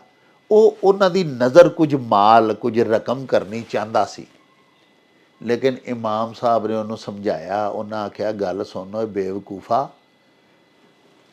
ਜੇ ਮੈਂ ਇਸ ਤਰ੍ਹਾਂ ਮਾਲ ਇਕੱਠਾ ਕਰਨਾ ਚਾਹਵਾਂ ਤਾਂ ਤੂੰ ਵੇਖ ਲਿਆ ਅੱਲਾਹ ਪਾਕ ਦੇ ਕਰਮ ਨਾਲ ਕਿ ਕੀ ਅੱਲਾਹ ਪਾਕ ਨੇ ਮੈਨੂੰ ਇਖਤਿਆਰ ਦਿੱਤਾ ਹੋਇਆ ਹੈ। ਅਤੇ ਜੇ ਮੈਂ ਇਸ ਤਰ੍ਹਾਂ ਦੁਨੀਆ ਦਾ ਮਾਲ ਇਕੱਠਾ ਕਰਨਾ ਚਾਹੁੰਦਾ ਤਾਂ ਹੁਣ ਤੱਕ ਤਾਂ ਮੈਂ ਇੰਨਾ ਮਾਲ ਇਕੱਠਾ ਕਰ ਚੁੱਕਾ ਹੁੰਦਾ ਕਿ ਸਾਡੇ ਇਸ ਮਮਲਕਤ ਦੇ ਨਾ ਬਾਦਸ਼ਾਹ ਕੋਲ ਇੰਨਾ ਹੁੰਦਾ ਅਤੇ ਨਾ ਕਿਸੇ ਅਮੀਰ ਕੋਲ ਹੁੰਦਾ।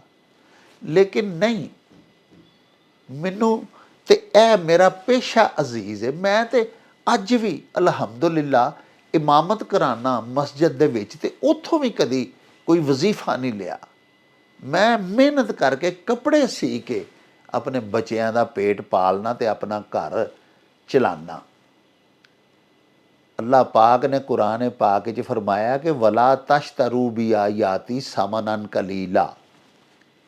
ਮੈਂ ਕਦੀ ਅੱਲਾਹ ਪਾਕ ਦੇ ਕੁਰਾਨ ਨੂੰ, ਅੱਲਾਹ ਪਾਕ ਦੇ ਕਲਾਮ ਨੂੰ, ਨਮਾਜ਼ ਰੋਜ਼ੇ ਨੂੰ, ਦੀਨ ਦੀ ਤਬਲੀਗ ਨੂੰ ਫਰੋਖਤ ਨਹੀਂ ਕੀਤਾ, ਵੇਚਿਆ ਨਹੀਂ। ਮੈਂ ਅੱਲਾਹ ਦੇ ਦੀਨ ਦੀ ਮੁਫਤ ਖਿਦਮਤ ਕਰਨਾ। ਆਪਣੀ ਜ਼ਿੰਦਗੀ, ਆਪਣੇ ਬਾਲ ਬੱਚੇ ਦੀ ਜ਼ਰੂਰੀਆਤ, ਉਹ ਸਾਰੀਆਂ ਮੈਂ ਇਸ ਦਰਜੀ ਦੀ ਦੁਕਾਨ ਤੋਂ ਪੂਰੀਆਂ ਕਰਨਾ। ਅੱਲਾਹ ਪਾਕ ਮੈਨੂੰ ਸਿਹਤ ਦਿੱਤੀ ਹੈ, ਉਹਦੀ ਬੜੀ ਅਨਾਇਤ। ਮੈਂ ਤੇਰੇ ਕੋਲੋਂ ਕੁਛ ਨਹੀਂ ਚਾਹੁੰਦਾ, ਬਸ ਮੇਰੇ ਵਾਸਤੇ ਦੁਆ ਕਰ ਛੱਡੀ ਅਤੇ ਤੂੰ ਜਾ ਆਪਣੇ ਦੇਸ। ਉਹ ਤਾਜਰ ਜਿਹੜਾ ਸੀ ਪਿਆਰਿਓ, ਉਹ ਇਮਾਮ ਸਾਹਿਬ ਦੇ ਸਾਹਮਣੇ ਦੋਜ਼ਾਨੂ ਹੋ ਕੇ ਬੈਠ ਗਿਆ। ਉਹਨੇ ਆਖਿਆ ਹਜ਼ੂਰ, ਅੱਲਾਹ ਪਾਕ ਨੇ ਜਿਹੜਾ ਤੁਹਾਨੂੰ ਮਰਤਬਾ ਅਨਾਇਤ ਕੀਤਾ ਹੈ ਅਤੇ ਜਿਹੜਾ ਤੁਸੀਂ ਉੱਥੇ ਅਮੀਰ ਨੂੰ ਆਖਿਆ ਸੀ ਕਿ ਇਹਦੇ ਪੈਸੇ ਦੇ, ਇਹਦਾ ਹੱਕ ਦੇ, ਨਹੀਂ ਤਾਂ ਮੈਂ ਲੱਗਾ ਅਜ਼ਾਨ ਦੇਣ, ਇਸ ਰਾਜ਼ ਨੂੰ ਵੀ ਥੋੜ੍ਹਾ ਜਿਹਾ ਖੋਲ੍ਹੋ, ਇਹਦੇ ਤੋਂ ਵੀ ਪਰਦਾ ਉਠਾਓ। ਇਹ ਅੱਲਾਹ ਪਾਕ ਨੇ ਤੁਹਾਨੂੰ ਕਿਸ ਤਰ੍ਹਾਂ ਨਵਾਜ਼ਿਆ ਹੋਇਆ ਹੈ ਕਿ ਤੁਹਾਡੀ ਅਜ਼ਾਨ ਦੀ, ਤੁਹਾਡੀ ਗੱਲ ਦੀ ਤਾਬ ਹੀ ਕੋਈ ਨਹੀਂ ਲਿਆ ਸਕਦਾ। 1 ਮਿੰਟ ਦੇ ਵਿੱਚ ਮੋਮ ਹੋ ਜਾਂਦੇ ਨੇ ਬੜੇ ਬੜੇ ਸੰਗ ਦਿਲ ਜ਼ਾਲਮ ਵੀ। ਉਹ ਇਮਾਮ ਸਾਹਿਬ ਨੇ ਆਖਿਆ ਯਾਰ ਗੱਲ ਇਸ ਤਰ੍ਹਾਂ ਸੀ ਕਿ ਮੈਂ ਇੱਕ ਦਫਾ ਆਪਣੀ ਮਸਜਿਦ ਦੇ ਵਿੱਚ ਨਮਾਜ਼ ਪੜ੍ਹਾ ਕੇ ਮਗਰਬ ਦੀ ਅਤੇ ਵਾਪਸ ਘਰ ਜਾ ਰਿਹਾ ਸਾਂ ਆਪਣੇ, ਅਤੇ ਮੈਂ ਵੇਖਿਆ ਕਿ ਇੱਕ ਬੜੀ ਖੂਬਸੂਰਤ ਦੋਸ਼ੀਜ਼ਾ, ਇੱਕ ਬੜੀ ਪਿਆਰੀ ਔਰਤ ਗੁਜ਼ਰ ਰਹੀ ਸੀ ਅਤੇ ਇੱਕ ਅਮੀਰ, ਤੁਰਕ ਅਮੀਰ ਜਿਹੜਾ ਤੁਰਕੀਓ ਨਸਲ ਸੀ, ਉਹਨੇ ਉਹਨੂੰ ਵੇਖਿਆ, ਖਾਤੂਨ ਨੂੰ, ਉਹਦੀ ਨਜ਼ਰ ਪਈ ਅਤੇ ਉਹਨੇ ਅਗਾਂਹ ਹੋ ਕੇ ਵੱਧ ਕੇ ਅਤੇ ਉਹਦੀ ਬਾਂਹ ਫੜ ਲਈ। ਉਸ ਖਾਤੂਨ ਨੇ ਉਹਨੂੰ ਆਖਿਆ ਕਿ ਮੇਰਾ ਬਾਜ਼ੂ ਛੱਡ ਦੇ, ਮੈਂ ਸ਼ਾਦੀशुदा ਔਰਤ ਹਾਂ ਅਤੇ ਮੇਰਾ ਖਾਵੰਦ ਹੈ, ਮੇਰੇ ਬੱਚੇ ਨੇ, ਮੈਨੂੰ ਕੀ ਆਖਣਾ ਹੈ। ਲੇਕਿਨ ਉਹ ਸ਼ਰਾਬ ਦੇ ਨਸ਼ੇ ਦੇ ਵਿੱਚ ਧੁੱਤ ਸੀ, ਅਮੀਰ ਸੀ ਮਮਲਕਤ ਦਾ, ਤੇ ਇਖਤਿਆਰਾਤ ਦਾ ਤੇ ਆਪਣੀ ਹਾਕਮੀਅਤ ਦਾ ਵੀ ਉਹਨੂੰ ਗਰੂਰ ਸੀ, ਕੁਛ ਨਸ਼ੇ 'ਚ ਮਦੋਸ਼ ਹੋਇਆ ਸੀ। ਉਹ ਉਹਨੂੰ ਜ਼ਬਰਦਸਤੀ ਫੜ ਕੇ ਗੁਜ਼ਰਨ ਵਾਲੀ ਔਰਤ ਨੂੰ, ਜਿਹੜੀ ਕਿ ਸਰੇ ਰਾਹ ਗੁਜ਼ਰ ਰਹੀ ਸੀ, ਆਪਣੇ ਘਰ ਦੇ ਦਰਵਾਜ਼ੇ ਦੇ ਅੰਦਰ ਵੱਲ ਨੂੰ ਖਿੱਚਦਾ ਸੀ। ਲੇਕਿਨ ਉਹ ਔਰਤ ਜਾਣ ਨੂੰ ਤਿਆਰ ਨਹੀਂ ਸੀ। ਉਹ ਨੇਕ ਸੀਰਤ ਖਾਤੂਨ ਸੀ। ਉਹਨੇ ਵਾਵੇਲਾ ਕਰਨਾ ਸ਼ੁਰੂ ਕਰ ਦਿੱਤਾ, ਰੌਲਾ ਪਾਉਣਾ ਸ਼ੁਰੂ ਕਰ ਦਿੱਤਾ ਕਿ ਮੁਸਲਮਾਨੋ, ਮੈਂ ਇੱਕ ਸ਼ਾਦੀशुदा ਔਰਤ ਹਾਂ, ਮੈਂ ਘਰੇਲੂ ਖਾਤੂਨ ਹਾਂ, ਮੇਰਾ ਮੀਆਂ ਹੈ, ਮੇਰੇ ਬੱਚੇ ਨੇ, ਇਹ ਮੈਨੂੰ ਜ਼ਬਰਦਸਤੀ ਮੇਰੇ ਨਾਲ ਕਰ ਰਿਹਾ ਹੈ ਅਮੀਰ, ਤੇ ਮੇਰੇ ਮੀਆਂ ਨੂੰ ਪਤਾ ਲੱਗ ਗਿਆ ਤੇ ਉਹ ਤੇ ਮੈਨੂੰ ਤਲਾਕ ਦੇ ਦੇਗਾ, ਮੇਰਾ ਘਰ ਉੱਜੜ ਜਾਏਗਾ। ਦੂਸਰੀ ਗੁਜ਼ਾਰਿਸ਼ ਇਹ ਵੇ ਭਈ ਮੈਨੂੰ ਬਦਨਾਮੀ ਦਾ ਦਾਗ ਲੱਗ ਜਾਏਗਾ, ਮੈਂ ਇੱਕ ਨੇਕ ਸੀਰਤ ਖਾਤੂਨ ਹਾਂ, ਇਹ ਕਿਉਂ ਜ਼ਬਰਦਸਤੀ ਮੇਰੇ ਨਾਲ ਕਰ ਰਿਹਾ ਹੈ। ਮੌਲਵੀ ਸਾਹਿਬ ਨੇ ਤਾਜਰ ਨੂੰ ਗੱਲ ਸੁਣਾਉਂਦਿਆਂ ਹੋਇਆਂ ਆਖਿਆ ਕਿ ਔਰਤ ਨੇ ਬੜਾ ਵਾਵੇਲਾ ਕੀਤਾ, ਲੇਕਿਨ ਅਮੀਰ ਤੇ ਇੱਕ ਫਿਰ ਹਾਕਮ ਕੋਈ ਨਾ ਅਗਾਂਹ ਵਧਿਆ ਉਸ ਔਰਤ ਨੂੰ ਛੁਡਾਉਣ ਵਾਸਤੇ। ਲੇਕਿਨ ਮੈਂ ਮੁਬੱਲਗ ਇਸਲਾਮ ਸਾਂ, ਲੋਕਾਂ ਨੂੰ ਅੱਲਾਹ ਪਾਕ ਦੇ ਅਹਕਾਮਾਤ ਸੁਣਾਉਂਦਾ ਸਾਂ। ਮੇਰੀ ਹਮੀਅਤ ਨੇ, ਮੇਰੀ ਗੈਰਤ ਨੇ ਜੋਸ਼ ਮਾਰਿਆ ਤੇ ਮੈਂ ਇੱਕ ਹੋਣ ਵਾਲੀ ਬੁਰਾਈ, ਇੱਕ ਮੁਨਕਰ ਨੂੰ ਰੋਕਣ ਦੇ ਵਾਸਤੇ ਅਗਾਂਹ ਵੱਧ ਕੇ ਤੇ ਮੈਂ ਉਹਨੂੰ ਬੜੇ ਦਰੁਸ਼ਤ ਲਹਿਜੇ ਦੇ ਵਿੱਚ ਸਖਤੀ ਨਾਲ ਆਖਿਆ ਕਿ ਅਮੀਰ, ਇਹਦਾ ਬਾਜ਼ੂ ਛੱਡ ਦੇ, ਇਹ ਤੇਰੀ ਔਰਤ ਜੂ ਨਹੀਂ, ਤੇਰੀ ਮਨਕੂਹਾ ਨਹੀਂ। ਸਰੇ ਰਾਹ ਗੁਜ਼ਰਨ ਵਾਲੀ ਕਿਸੇ ਦੀ ਬੀਵੀ ਨੂੰ ਤੂੰ ਕਿਉਂ ਧੱਕੇ ਨਾਲ ਆਪਣੇ ਘਰ ਦੇ ਅੰਦਰ ਘਸੀਟ ਕੇ ਲਿਜਾਣਾ ਚਾਹੁੰਦਾ? ਇਹਦੇ ਨਾਲ ਦਸਤਦਰਾਜ਼ੀ ਨਾ ਕਰ, ਇਹਨੂੰ ਛੱਡ ਦੇ। ਲੇਕਿਨ ਉਹ ਅਮੀਰ ਜਿਹੜਾ ਸੀ, ਉਹਨੇ ਗੁੱਸੇ ਦੇ ਨਾਲ ਆਪਣੇ ਹੱਥ ਦੇ ਵਿੱਚ ਫੜੀ ਹੋਈ ਲਾਠੀ ਪੈ ਦਰ ਪੈ ਮੇਰੇ ਸਿਰ ਦੇ ਵਿੱਚ ਮਾਰਨੀ ਸ਼ੁਰੂ ਕਰ ਦਿੱਤੀ। ਇਮਾਮ ਸਾਹਿਬ ਆਖਿਆ ਕਿ ਮੇਰਾ ਸਿਰ ਫਟ ਗਿਆ, ਖੂਨ ਜਾਰੀ ਹੋ ਗਿਆ। ਮੈਂ ਉੱਥੋਂ ਆਪਣੀ ਜਾਨ ਬਚਾ ਕੇ ਧੱਕੇ ਖਾ ਕੇ, ਅਮੀਰ ਦੇ ਖਾਦਮ, ਮੁਲਾਜ਼ਮ, ਸਿਪਾਹੀ ਵੀ ਬਾਹਰ ਨਿਕਲ ਆਏ, ਉਹਨਾਂ ਮੈਨੂੰ ਮਾਰ ਕੁੱਟ ਕੇ ਉੱਥੋਂ ਭਜਾ ਦਿੱਤਾ। ਮੈਂ ਆਪਣੇ ਘਰ ਆ ਗਿਆ, ਲੇਕਿਨ ਮਰਮ ਪੱਟੀ ਵੀ ਕਰਾ ਲਈ, ਲੇਕਿਨ ਮੈਨੂੰ ਸਕੂਨ ਨਹੀਂ ਸੀ। ਮੈਂ ਇਸ਼ਾ ਦੀ ਨਮਾਜ਼ ਜਦੋਂ ਪੜ੍ਹਾਉਣ ਘਰੋਂ ਫੇਰ ਨਿਕਲਿਆ ਤੇ ਮੈਂ ਮਸਜਿਦ ਦੇ ਵਿੱਚ ਜਾ ਕੇ ਪਹਿਲੇ ਤੇ ਜਮਾਤ ਕਰਾਈ, ਤੇ ਉਸ ਤੋਂ ਬਾਅਦ ਜਿੰਨੇ ਮੁਕਤਦੀ ਨਮਾਜ਼ ਪੜ੍ਹਨ ਦੇ ਵਾਸਤੇ ਤਸ਼ਰੀਫ ਲਿਆਏ ਸਨ ਮਸਜਿਦ ਦੇ ਵਿੱਚ, ਉਹਨਾਂ ਨੂੰ ਇਹ ਸਾਰਾ ਵਾਕਿਆ ਸੁਣਾਇਆ ਕਿ ਇਸ ਤਰ੍ਹਾਂ ਇੱਕ ਵਾਕਿਆ ਹੋਇਆ। ਮਗਰਬ ਦੀ ਨਮਾਜ਼ ਪੜ੍ਹਾ ਕੇ ਮੈਂ ਘਰ ਜਾ ਰਿਹਾ ਸਾਂ ਤੇ ਰਸਤੇ ਦੇ ਵਿੱਚ ਤੇ ਉਸ ਜ਼ਾਲਮ ਨੇ ਬੜਾ ਜ਼ੁਲਮ ਕੀਤਾ ਹੈ, ਤੇ ਆਓ ਸਾਰੇ ਮੁਕਤਦੀ ਮੇਰੇ ਨਾਲ, ਉਹਨੂੰ ਚੱਲ ਕੇ ਰੋਕੀਏ, ਹੋਣ ਵਾਲੀ ਬੁਰਾਈ ਨੂੰ ਖ਼ਤਮ ਕਰੀਏ, ਹੋਣ ਵਾਲੇ ਜ਼ੁਲਮ ਦੇ ਅੱਗੇ ਕੰਧ ਬਣੀਏ। ਪਿਆਰਿਓ, ਇਮਾਮ ਸਾਹਿਬ ਫਰਮਾਉਂਦੇ ਨੇ ਕਿ ਉਹਨਾਂ ਸਾਰਿਆਂ ਨੂੰ ਮੈਂ ਲੈ ਕੇ ਗਿਆ, ਲੇਕਿਨ ਅਮੀਰ, ਉਹਦੇ ਮੁਲਾਜ਼ਮੀਨ ਔਰ ਉਹਦੀ ਫੋਰਸ ਨੇ ਫਿਰ ਉਹੀ ਹੀ ਸਲੂਕ ਸਭ ਨਾਲ ਕੀਤਾ, ਔਰ ਮੈਨੂੰ ਤੇ ਬਹੁਤ ਜ਼ਿਆਦਾ ਮਾਰਿਆ, ਲੋਹੇ ਦੇ ਗੁਰਜ਼ ਵੀ ਮਾਰੇ, ਹੱਡੀ ਪਸਲੀ ਇੱਕ ਕਰ ਦਿੱਤੀ। ਇਮਾਮ ਸਾਹਿਬ ਫਰਮਾਉਂਦੇ ਨੇ ਕਿ ਮੈਂ ਜਦੋਂ ਘਰ ਜਾ ਰਿਹਾ ਸਾਂ ਤੇ ਮੈਨੂੰ ਘਰ ਦਾ ਰਸਤਾ ਹੀ ਪਤਾ ਨਹੀਂ ਸੀ ਲੱਗਦਾ ਪਿਆ, ਮੇਰੀਆਂ ਅੱਖਾਂ ਅੱਗੇ ਹਨੇਰਾ ਆ ਗਿਆ, ਇੰਨਾ ਮਾਰਿਆ। ਬਹਰਹਾਲ ਘਰ ਗਿਆ, ਮੇਰੀ ਬੀਵੀ ਨੇ ਕੋਈ ਮੇਰਾ ਮੂੰਹ ਸਿਰ ਧੁਆਇਆ, ਕੋਈ ਦੁੱਧ ਦਾ ਗਲਾਸ ਪਿਆਇਆ, ਕੋਈ ਖੁਰਾਕ ਖਾਧੀ ਥੋੜ੍ਹੀ ਬਹੁਤੀ, ਕੋਈ ਜਾਨ ਆਈ। ਬਾਕੀ ਲੋਕ ਵੀ ਮਾਰ ਖਾ ਕੇ ਉੱਥੋਂ ਨੱਸ ਗਏ। ਪਿਆਰਿਓ, ਇਮਾਮ ਸਾਹਿਬ ਨੇ ਅੱਗੋਂ ਤਾਜਰ ਨੂੰ ਇਹ ਗੱਲ ਸੁਣਾਈ ਕਿ ਜਦੋਂ ਥੋੜ੍ਹੀ ਜਿਹੀ ਮੇਰੀ ਹੋਸ਼ ਪਰਤੀ, ਮੇਰੇ ਹਵਾਸ ਬਹਾਲ ਹੋਏ, ਤੇ ਮੈਨੂੰ ਫੇਰ ਯਾਦ ਆ ਗਿਆ ਕਿ ਉਹ ਜ਼ਾਲਮ ਭੇੜੀਆ ਉਸ ਮਾਸੂਮ ਔਰਤ ਨੂੰ, ਜਿਹੜੀ ਕਿ ਨੇਕ ਸੀਰਤ ਵੀ ਸੀ, ਜਿਹਨੇ ਕਿ ਬੜੀ ਚੀਖੋ ਪੁਕਾਰ ਵੀ ਕੀਤੀ, ਬੜੀ ਦੁਹਾਈ ਵੀ ਦਿੱਤੀ, ਲੇਕਿਨ ਅਸੀਂ ਉਹਨੂੰ ਉਸ ਜ਼ਾਲਮ ਦੇ ਪੰਜੇ 'ਚੋਂ ਨਾ ਛੁਡਾ ਸਕੇ। ਉਹ ਉਹਦੇ ਨਾਲ ਦਰਿੰਦਗੀ ਤੇ ਦਸਤਦਰਾਜ਼ੀ ਕਰ ਰਿਹਾ ਹੋਵੇਗਾ। ਇਮਾਮ ਸਾਹਿਬ ਦੇ ਦਿਲ ਦੇ ਵਿੱਚ ਅਤੀਉੱਲਾਹ व ਅਤੀਉਰ ਰਸੂਲ ਦਾ ਜਜ਼ਬਾ ਜ਼ਿੰਦਾ ਸੀ। ਪਿਆਰਿਓ, ਅੱਲਾਹ ਪਾਕ ਦੇ ਅਹਕਾਮਾਤ ਉਹ ਅੱਲਾਹ ਦੇ ਬੰਦਿਆਂ ਨੂੰ ਸੁਣਾਉਂਦੇ ਸਨ। ਉਹ ਹਰ ਰੋਜ਼ 5 ਟਾਈਮ ਨਮਾਜ਼ ਪੜ੍ਹਾ ਕੇ ਤੇ ਲੋਕਾਂ ਨੂੰ ਇਹ ਦੱਸਦੇ ਸਨ कि इन्ना सलाता तनहा अनिल फाहशाए वल मुनकर। इमाम साहब की तो अपनी तरबीयत ही ये हुई सी कि फहाशी तो ते बुराइयां तो बचना है और लोगों को भी नहीं करन देनियां ते नेकी दे अहकामात देने ने, अमर बिल मारूफ करना है। तो प्यारिओ इमाम साहब फरमाते ने कि नींदर ना आवे। अखीर मेरे ज़हन च एक तरकीब आई कि मैं उठ के मस्जिद च जावां ते मस्जिद दे मीनार दे उत्ते चढ़ के ते अजान दे दियां। उस वेले लाउड स्पीकर तो होंदे नहीं सन, मसाजिद दे मीनारां दे उत्ते खलो के अजान दिती जाती सी कि ज़रा दूर दूर तक आवाज़ चली जाए। तो मौलवी साहब फरमाते ने मैं हाली फजर की अजान का टाइम नहीं सी, इशा की नमाज पढ़न तो बाद कुछ 4-5 घंटे हाली लंघे होने ने, निसफ शब के करीब का वक़्त सी। तो इमाम साहब कहते हैं कि मैं चूँकि उहदा मुकाबला करन तो माजूर सा, मजबूर सा, अमीर डाढा सी, जालम सी, उहदे कोल सिपाह सी, फोरस सी, तो मैं ज़हन च स्कीम बनाई कि मैं मस्जिद के मीनार ते खलो के अद्धी रात नूं ही तहज्जुद दी नमाज तो भी पहले ही अजान दे देना, ताकि अमीर ये समझे कि सुबह की अजान हो गई है, दिन चढ़न वाला है, तो वो उस औरत नूं छड्ड देवे ते वो औरत सुबह चिट्टा दिन होने तो पहले पहले अपने घर वापस चली जाए, ताकि उहदा मियाँ भी उहदे तो नाराज़ ना होवे।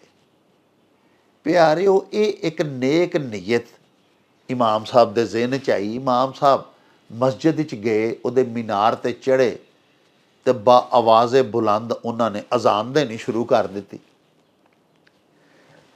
हुण साहिबो मैं तुहाडे अगे अर्ज़ कीती है कि हाली फजर दी अजान होने च तो वाहवा वक़्त बाकी सी, हाली तो तहज्जुद दा वेला भी नहीं सी होया,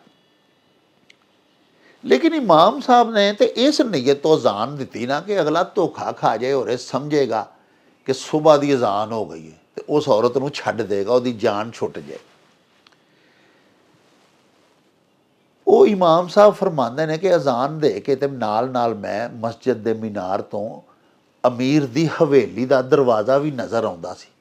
मैं अजान दे के ते उहदे दरवाजे वाल किन्नी देर तक देखदा रहा कि हुणे हवेली का दरवाज़ा खुलदा ते उस औरत नूं बाहर कढ़िया जांदा है, लेकिन किसे ना कढ़िया।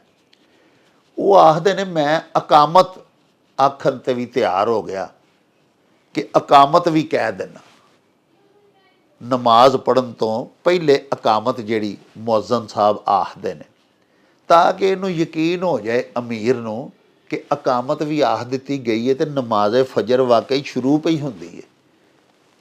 ये हुरे नूं छड्ड देवे, निकाल बाहर कर देवे इस औरत नूं। वो आखदे ने हाली मैं अकामत कहण बारे सोच ही रहा सां ते मैं वेख्या कि मस्जिद दी ते अमीर दी हवेली दे दरम्यान जिहड़ी गली सी, उस गली दे विच फौजां ही फौजां इकट्ठियां हो गई। बादशाह दे सिपाही बहुत वड्डी तादाद दे विच घुड़सवार इकट्ठे हो गए ते उन्हां दे सालार ने ऐलान किया कि इस वेले अजान कौन दे रहा है। इमाम साहब फरमाते ने कि मैं उन्होंने मीनार दे उत्तों ही खलोते आख्या कि जी मैं अजान दी। उन्हें आख्या थल्ले आ जाओ। मैं थल्ले गया तो उन्हें आख्या कि मौलवी साहब इस वेले तुसी अजान क्यों दी है, तुहानू नहीं पता कि हाली तो नमाज फजर का वक़्त ही नहीं तो तुसी अजान देन डे हो। इमाम साहब ने उन्होंने अगों परतावा दिता कि मैनू तुहाडी मदद की जरूरत सी ते मैं इस वास्ते अजान दी। उन्हें आख्या तेरा सवाल की है, तेनू की मदद चाहिए है, ये तो बाद की गल है, पहले चलो खलीफा ने तुहानू बुलाया। इमाम साहब फरमाते हैं कि चूँकि खलीफा मोतजिद बिल्ला उन्होंने अस्सिफाह सानी कहा जाता सी, वो अपने जद पहले अब्बासी खलीफा वांगू बड़ा सख्त गीर सी ते खून रेजी ते खून बहान दे उत्ते ज़रा जिन्ना भी तामुल नहीं सी करदा, इस वास्ते उन्होंने सिफाह सानी कहा जाता सी। ਔਰ ਉਸ ਖਲੀਫਾ ਦੀ ਬੜੀ ਸਖਤ ਦਹਿਸ਼ਤ ਸੀ ਆਪਣੇ ਮੁਲਕ ਦੇ ਵਿੱਚ। ਇਮਾਮ ਸਾਹਿਬ ਫਰਮਾਉਂਦੇ ਨੇ ਕਿ ਜਦੋਂ ਉਸ ਸਿਪਾਹ ਸਾਲਾਰ ਫੌਜ ਦਾ ਅਤੇ ਬਾਕੀ ਸਾਰੇ ਫੌਜੀ ਮੈਨੂੰ ਫੜ ਕੇ ਤੇ ਖਲੀਫਾ ਦੇ ਕੋਲ ਲੈ ਕੇ ਜਾ ਰਹੇ ਸਨ, ਤੇ ਮੈਂ ਸਾਰਾ ਰਸਤਾ ਕੰਬ ਰਿਹਾ ਸਾਂ ਕਿ ਖਲੀਫਾ ਹੋਰੇ ਹੁਣ ਮੇਰਾ ਕੀ ਹਾਲ ਕਰੇ। ਪਿਆਰਿਓ, ਜਦੋਂ ਲਿਜਾ ਕੇ ਇਮਾਮ ਸਾਹਿਬ ਨੂੰ ਖਲੀਫਾ ਦੇ ਹਜ਼ੂਰ ਪੇਸ਼ ਕੀਤਾ ਗਿਆ ਤੇ ਉਹਨਾਂ ਦੀ ਬੋਲਦੀ ਬੰਦ ਹੋ ਗਈ, ਜ਼ਬਾਨ ਗੂੰਗੀ ਹੋ ਗਈ, ਉਹਨਾਂ ਦੇ ਮੂੰਹੋਂ ਗੱਲ ਹੀ ਨਾ ਨਿਕਲੇ। ਖਲੀਫਾ ਨੇ ਉਹਨਾਂ ਨੂੰ ਆਪਣੇ ਕੋਲ ਬਿਠਾ ਲਿਆ, ਉਹਨਾਂ ਨੂੰ ਹੌਸਲਾ ਦਿੱਤਾ, ਉਹਨਾਂ ਨੂੰ ਆਖਿਆ ਬੜੀ ਮੁਲਾਇਮਤ ਦੇ ਨਾਲ, ਬੜੇ ਪਿਆਰ ਦੇ ਨਾਲ ਉਹਨਾਂ ਨੂੰ ਆਖਿਆ ਕਿ ਹਜ਼ੂਰ ਤੁਸਾਂ ਇਸ ਵੇਲੇ ਅਜ਼ਾਨ ਕਿਉਂ ਦਿੱਤੀ? ਅਜ਼ਾਨ ਅੱਲਾ ਪਾਕ ਦਾ ਤੇ ਹੁਕਮ ਹੈ ਕਿ ਨਮਾਜ਼ ਲਈ ਆਓ, ਤੇ ਤੁਸੀਂ ਬੇਵਕਤੀ ਅਜ਼ਾਨ ਦੇ ਦਿੱਤੀ ਹੈ। ਜਿੰਨੇ ਰੋਜ਼ੇਦਾਰ ਨੇ ਉਹਨਾਂ ਨੂੰ ਮੁਗਾਲਤਾ ਲੱਗ ਗਿਆ ਹੋਏਗਾ, ਜਿਨ੍ਹਾਂ ਰੋਜ਼ੇ ਰੱਖਣੇ ਨੇ ਉਹ 5-4 ਘੰਟੇ ਪਹਿਲੇ ਹੀ ਰੋਜ਼ੇ ਰੱਖ ਲੈਣਗੇ। ਜਿਨ੍ਹਾਂ ਮੁਸਾਫਰਾਂ ਰਾਹ ਪੈਣਾ ਸੀ ਅਜ਼ਾਨ ਸੁਣ ਕੇ ਲੋਕੀ ਉਦੋਂ ਟੁਰਦੇ ਹੁੰਦੇ ਹਨ, ਸਫਰੇ ਪੈਂਦੇ ਹੁੰਦੇ ਹਨ, ਉਹ ਵੀ ਵਿਚਾਰੇ ਸਾਰੇ ਉੱਠ ਬਹਿਣਗੇ। ਯਾਨੀ ਤੁਸੀਂ ਇੱਕ ਅਜ਼ਾਨ ਨਹੀਂ ਦਿੱਤੀ, ਤੁਸੀਂ ਤਾਂ ਸਾਰਾ ਨਿਜ਼ਾਮ ਹਿਲਾ ਦਿੱਤਾ। ਇਹ ਬੇਵਕਤ ਦੀ ਅਜ਼ਾਨ ਤੁਸਾਂ ਕਿਉਂ ਦਿੱਤੀ?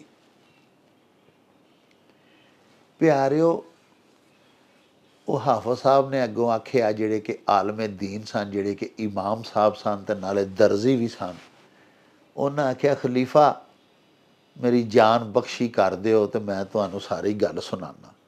ਖਲੀਫਾ ਨੇ ਕਿਹਾ ਸੁਣਾਓ। ਪਿਆਰਿਓ, ਇਮਾਮ ਸਾਹਿਬ ਨੇ ਉਹ ਸਾਰੀ ਗੱਲ, ਉਹ ਸਾਰਾ ਵਾਕਿਆ ਖਲੀਫਾ ਮੁਤਜ਼ਿਦ ਬਿੱਲਾ ਦੇ ਹਜ਼ੂਰ ਦੁਹਰਾਇਆ, ਉਹਨਾਂ ਨੂੰ ਸੁਣਾਇਆ। ਮੈਂ ਤੁਹਾਨੂੰ ਦੱਸ ਬੈਠਾ ਕਿ ਖਲੀਫਾ ਨਿੱਕੀ ਜਿੰਨੀ ਗਲਤੀ ਵੀ ਆਪਣੇ ਉਮਰਾ ਦੀ, ਆਪਣੇ ਹੁਕਾਮ ਦੀ, ਆਪਣੇ ਸਲਤਨਤ ਦੇ ਅਮਾਲ ਦੀ ਸਪੇਅਰ ਨਹੀਂ ਸੀ ਕਰਦਾ, ਮੁਹਾਸਬਾ ਕਰਦਾ ਸੀ, ਉਹਨਾਂ ਨੂੰ ਸਖਤ ਸਜ਼ਾਵਾਂ ਦਿੰਦਾ ਸੀ। ਜਦੋਂ ਇਮਾਮ ਸਾਹਿਬ ਦੀ ਜ਼ੁਬਾਨੀ ਉਹਨੇ ਇਹ ਵਾਕਿਆ ਸੁਣਿਆ ਉਸ ਤੁਰਕ ਅਮੀਰ ਦਾ ਕਿ ਉਹਨੇ ਇਸ ਤਰ੍ਹਾਂ ਇੱਕ ਖਾਤੂਨ ਦੇ ਨਾਲ ਜ਼ਿਆਦਤੀ ਕੀਤੀ ਹੈ, ਉਹਨੇ ਉਸੇ ਵੇਲੇ ਆਪਣੇ ਫੌਜ ਦੇ ਕਮਾਂਡਰ ਨੂੰ ਔਰ ਸਾਰੇ ਫੌਜੀਆਂ ਨੂੰ ਹੁਕਮ ਦਿੱਤਾ ਕਿ ਫਿਲ ਫੌਰ ਉਸ ਜ਼ਾਲਮ ਅਮੀਰ ਨੂੰ ਔਰ ਉਸ ਖਾਤੂਨ ਨੂੰ ਮੇਰੇ ਦਰਬਾਰ 'ਚ ਪੇਸ਼ ਕੀਤਾ ਜਾਏ। ਲੋ ਜੀ ਪਿਆਰਿਓ, ਕੁਝ ਹੀ ਦੇਰ ਦੇ ਬਾਅਦ ਉਹ ਦੋਵੇਂ ਹਾਜ਼ਰ ਹੋ ਗਏ। ਜਿਸ ਵੇਲੇ ਖਲੀਫਾ ਦੇ ਦਰਬਾਰ ਦੇ ਵਿੱਚ ਉਹਨਾਂ ਨੂੰ ਪੇਸ਼ ਕੀਤਾ ਗਿਆ ਤੇ ਖਲੀਫਾ ਨੇ ਆਪਣੀਆਂ ਮੋਤਮਦ ਕੁਝ ਖਵਾਤੀਨ ਨੂੰ, ਆਪਣੇ ਹਰਮ ਦੀਆਂ ਲੌਂਡੀਆਂ ਨੂੰ ਉਸ ਔਰਤ ਦੇ ਨਾਲ ਭੇਜਿਆ ਕਿ ਖੁਦ ਨਾਲ ਜਾਓ ਤੇ ਜਾ ਕੇ ਇਸ ਔਰਤ ਨੂੰ, ਇਸ ਬੀਬੀ ਨੂੰ, ਇਸ ਨੇਕ ਨੀਅਤ ਖਾਤੂਨ ਨੂੰ ਇਹਦੇ ਘਰ ਛੱਡ ਕੇ ਆਓ ਤੇ ਮੇਰੇ ਵੱਲੋਂ ਜਾ ਕੇ ਇਹਦੇ ਸ਼ੌਹਰ ਨੂੰ ਇਹ ਦੱਸਿਆ ਜੇ ਕਿ ਇਹ ਬੇਗਨਾਹ ਹੈ, ਇਹਦਾ ਕੋਈ ਕਸੂਰ ਨਹੀਂ, ਇਹ ਨੇਕ ਸੀਰਤ ਹੈ, ਇਹਨੇ ਬੜਾ ਵਾਵੇਲਾ ਕੀਤਾ ਹੈ, ਲੇਕਿਨ ਇਹ ਮਾਜ਼ੂਰ ਸੀ, ਇਹਦੇ ਨਾਲ ਅਗਰ ਕੋਈ ਦਸਤਦਰਾਜ਼ੀ ਹੋਈ ਵੀ ਹੈ ਤੇ ਇਹ ਮਾਜ਼ੂਰ ਸੀ, ਇਹਨੂੰ ਮਾफ़ ਕਰ ਦਿੱਤਾ ਜਾਏ। ਖਲੀਫਾ ਦਾ ਹੁਕਮ ਸੀ। ਉਹ ਖਵਾਤੀਨ ਜਾ ਕੇ ਉਹਨੂੰ ਘਰ ਛੱਡ ਆਈਆਂ, ਉਹਦਾ ਘਰ ਵੀ ਉਜੜਨ ਤੋਂ ਬਚ ਗਿਆ। ਇੱਧਰ ਦਰਬਾਰ ਦੇ ਵਿੱਚ ਖਲੀਫਾ ਨੇ ਉਹਨੂੰ ਸਵਾਲ ਪੁੱਛਿਆ ਆਪਣੇ ਤੁਰਕ ਅਮੀਰ ਨੂੰ ਕਿ ਤੇਰੀਆਂ ਕਿੰਨੀਆਂ ਬੀਵੀਆਂ ਨੇ ਔਰ ਕਿੰਨੀਆਂ ਤੇਰੇ ਕੋਲ ਲੌਂਡੀਆਂ ਨੇ? ਉਹਨੇ ਦੱਸਿਆ ਕਿ ਜੀ ਮੇਰੇ ਕੋਲ ਬਹੁਤ ਜ਼ਿਆਦਾ ਬੀਵੀਆਂ ਵੀ ਨੇ, ਲੌਂਡੀਆਂ ਵੀ ਨੇ। ਖਲੀਫਾ ਨੇ ਪੁੱਛਿਆ ਮਾਲੋ ਮਨਾਲ ਦੇ ਬਾਰੇ 'ਚ ਵੀ ਕੁਛ ਦੱਸ।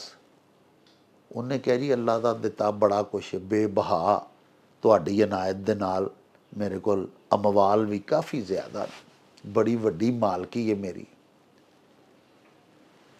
ਖਲੀਫਾ ਨੇ ਉਹਨੂੰ ਆਖਿਆ ਅੱਲਾ ਤੇਰਾ ਨਾਸ ਕਰੇ, ਇੰਨਾ ਕੁਝ ਹੋਣ ਦੇ ਬਾਵਜੂਦ, ਇੰਨੀਆਂ ਬੀਵੀਆਂ, ਇੰਨੀਆਂ ਲੌਂਡੀਆਂ, ਤੂੰ ਇੱਕ ਰਾਹ ਚੱਲਦੀ, ਇੱਕ ਨੇਕ ਸੀਰਤ ਖਾਤੂਨ ਜਿਹੜੀ ਵਾਵੇਲਾ ਕਰਦੀ ਰਹੀ, ਰੋਂਦੀ ਰਹੀ ਕਿ ਮੈਂ ਸ਼ਾਦੀशुदा ਵਾਂ, ਮੇਰੇ ਬੱਚੇ ਨੇ, ਮੇਰਾ ਮੀਆਂ ਮੈਨੂੰ ਤਲਾਕ ਦੇ ਦੇਗਾ, ਮੇਰੀ ਜ਼ਿੰਦਗੀ ਬਦਨਾਮੀ ਲੱਗ ਜਾਏਗੀ, ਤੂੰ ਫਿਰ ਉਹਨੂੰ ਨਹੀਂ ਛੱਡਿਆ। ਔਰ ਇਹ ਮੌਲਵੀ ਸਾਹਿਬ ਜਿਹੜੇ ਨੇ, ਇਮਾਮ ਸਾਹਿਬ, ਇਹਨਾਂ ਨੇ ਅਗਰ ਅੱਲਾ ਤੇ ਰਸੂਲ ਦਾ ਹੁਕਮ ਸੁਣਾਉਣ ਦੀ ਔਰ ਬੁਰਾਈ ਤੋਂ ਤੈਨੂੰ ਠਾਕਣ ਦੀ ਕੋਸ਼ਿਸ਼ ਕੀਤੀ ਹੈ, ਜੁਰਤ ਕੀਤੀ ਹੈ, ਤੇ ਮਾਰ ਮਾਰ ਕੇ ਇਹਨਾਂ ਦਾ ਇਹ ਹਸ਼ਰ ਕਰ ਦਿੱਤਾ ਹੀ। ਅਲ ਕਿੱਸਾ ਪਿਆਰਿਓ, ਹੁਕਮ ਦਿੱਤਾ ਗਿਆ ਖਲੀਫਾ ਵੱਲੋਂ ਕਿ ਇਹਦੀ ਗਰਦਨ ਦੇ ਵਿੱਚ ਤੌਕ ਡਾਲਿਆ ਜਾਏ, ਇਹਦੇ ਪੈਰਾਂ 'ਚ ਬੇੜੀਆਂ ਪਾਈਆਂ ਜਾਣ, ਇਹਨੂੰ ਇੱਕ ਬੋਰੇ 'ਚ ਬੰਦ ਕੀਤਾ ਜਾਏ ਤੁਰਕ ਅਮੀਰ ਨੂੰ, ਔਰ ਉਹਦੇ ਉੱਤੇ ਬੇਤਹਾਸ਼ਾ ਲਾਠੀਆਂ ਬਰਸਾਈਆਂ ਜਾਣ। ਪਹਿਲੇ ਤੇ ਉਹ ਚੀਖਦਾ ਕੁਰਲਾਉਂਦਾ ਰਿਹਾ, ਫਿਰ ਹੌਲੀ ਹੌਲੀ ਉਹਦੀ ਆਵਾਜ਼ ਪਸਤ ਹੁੰਦੀ ਗਈ। ਜਦੋਂ ਬਿਲਕੁਲ ਉਸ ਬੋਰੀ ਦੇ ਵਿੱਚੋਂ ਉਸ ਮਜ਼ਰੂਬ ਤੁਰਕ ਅਮੀਰ ਦੀ ਆਵਾਜ਼ ਆਉਣੀ ਬੰਦ ਹੋ ਗਈ, ਤੇ ਖਲੀਫਾ ਨੇ ਕਿਹਾ ਇਹਨੂੰ ਚੁੱਕ ਕੇ ਦਰਿਆਏ ਦਜਲਾ ਦੇ ਵਿੱਚ ਸੁੱਟ ਆਓ ਬੋਰੀ ਸਣੇ। ਔਰ ਉਹਦਾ ਤਮਾਮ ਮਾਲ ਅਸਬਾਬ, ਉਹਦੇ ਇਮਲਾਕ ਸਾਰੇ ਉਹ ਜ਼ਬਤ ਕਰ ਲਈਆਂ ਗਈਆਂ ਬਹੱਕੇ ਸਰਕਾਰ। ਇਹ ਸਾਰਾ ਵਾਕਿਆ ਸੁਣਾ ਕੇ ਪਿਆਰਿਓ, ਉਸ ਮੌਲਵੀ ਸਾਹਿਬ ਜਿਹੜੇ ਇਮਾਮ ਸਾਹਿਬ ਸਨ, ਉਹਨਾਂ ਨੇ ਉਸ ਤਾਜਰ ਨੂੰ ਦੱਸਿਆ ਕਿ ਖਲੀਫਾ ਮੇਰੇ ਇਸ ਇਕਦਾਮ ਤੋਂ, ਬੁਰਾਈ ਦੇ ਅੱਗੇ ਡਟ ਜਾਣ ਵਾਲੀ ਜਿਹੜੀ ਮੇਰੀ ਜੁਰਤ ਸੀ, ਉਹਦੇ ਤੋਂ ਬੜਾ ਹੀ ਮੁਤਾਸਰ ਹੋਏ। ਤੇ ਖਲੀਫਾ ਮੁਅਤਜ਼ਿਦ ਬਿੱਲਾ ਨੇ ਮੈਨੂੰ ਆਖਿਆ ਕਿ ਇਮਾਮ ਸਾਹਿਬ, ਤੁਹਾਡੇ ਵਰਗੇ ਬੰਦੇ ਮੇਰੀ ਸਲਤਨਤ ਦੇ ਵਿੱਚ, ਮੇਰੀ ਰਿਆਇਆ ਦੇ ਵਿੱਚ ਅੱਲਾਹ ਪਾਕ ਦਾ ਇਨਾਮ ਨੇ।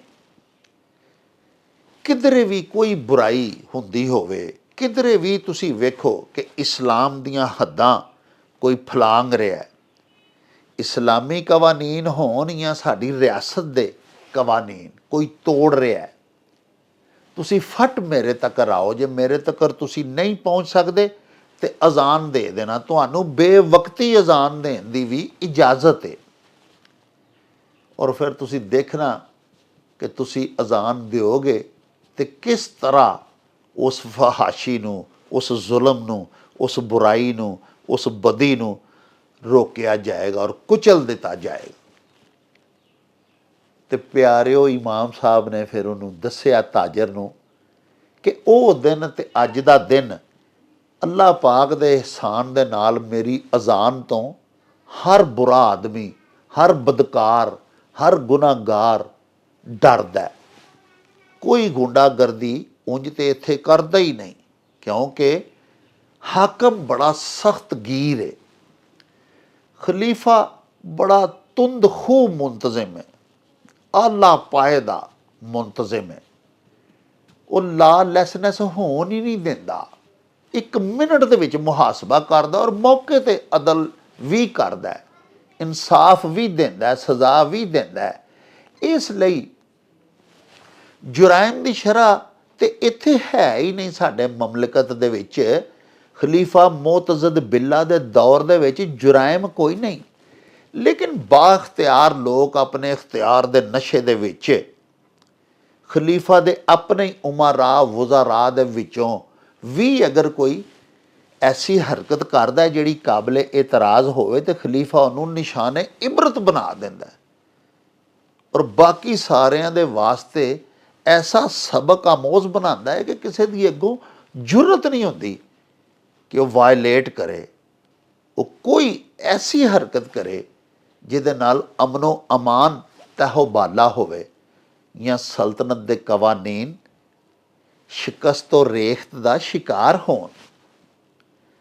ਤੇ ਪਿਆਰਿਓ, ਇਸ ਤੋਂ ਆਖਦੇ ਨੇ ਭਈ ਹਕੂਮਤ ਗਰਮ ਦੀ, ਜਿੱਥੇ ਇਨਸਾਫ ਫੌਰੀ ਮਿਲੇ, ਤਾਖੀਰ ਨਾ ਹੋਵੇ, ਜਿੱਥੇ ਤਾਕਤਵਰ ਤੋਂ ਤਾਕਤਵਰ ਸ਼ਖਸ ਦਾ ਵੀ ਮੁਹਾਸਬਾ ਹੋ ਸਕੇ।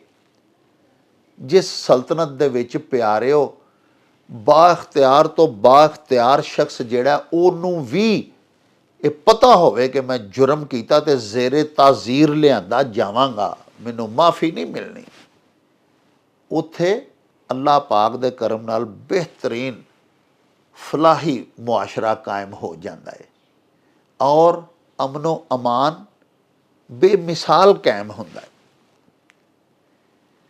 ਪਿਆਰਿਓ, ਸਾਡੀ ਇਸਲਾਮੀ ਤਾਰੀਖ ਇਸ ਤਰ੍ਹਾਂ ਦੇ ਖੂਬਸੂਰਤ ਵਾਕਿਆਤ ਦੇ ਨਾਲ ਭਰੀ ਪਈ ਹੈ। ਸਾਡਾ ਇਸਲਾਮਿਕ ਲਿਟਰੇਚਰ, ਹਿਸਟਰੀ ਵਾਈਜ਼ ਬੜਾ ਹੀ ਰਿਚ ਹੈ। ਇਨਸ਼ਾਅੱਲਾ ਇਸ ਤਰ੍ਹਾਂ ਦੇ ਖੂਬਸੂਰਤ ਵਾਕਿਆਤ ਜਿਹੜੇ ਸਬਕ ਆਮੋਜ਼ ਵੀ ਨੇ ਸਾਡੇ ਲਈ ਵੀ ਅਤੇ ਸਾਡੇ ਹੁਕਮਰਾਨਾਂ ਦੇ ਲਈ ਵੀ, ਉਹ ਅਸੀਂ ਅੱਗੋਂ ਵੀ ਤੁਹਾਡੀ ਖਿਦਮਤ ਦੇ ਵਿੱਚ ਪੇਸ਼ ਕਰਦੇ ਰਵਾਂ ਕਰਾਂਗੇ। ਹੁਣ ਸਾਨੂੰ ਦਿਓ ਇਜਾਜ਼ਤ, ਰੱਬ ਰਾਖਾ ਤੇ ਅੱਲਾ ਵੇਲੇ।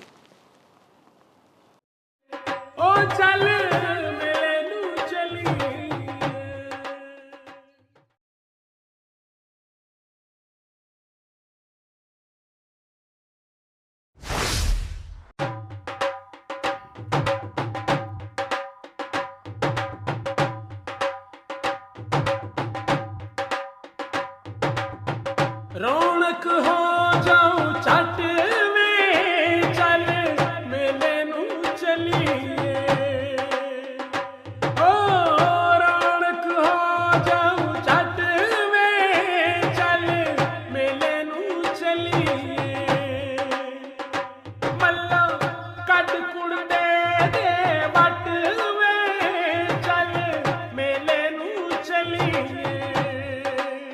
ਹਾਏ ਚੱਲ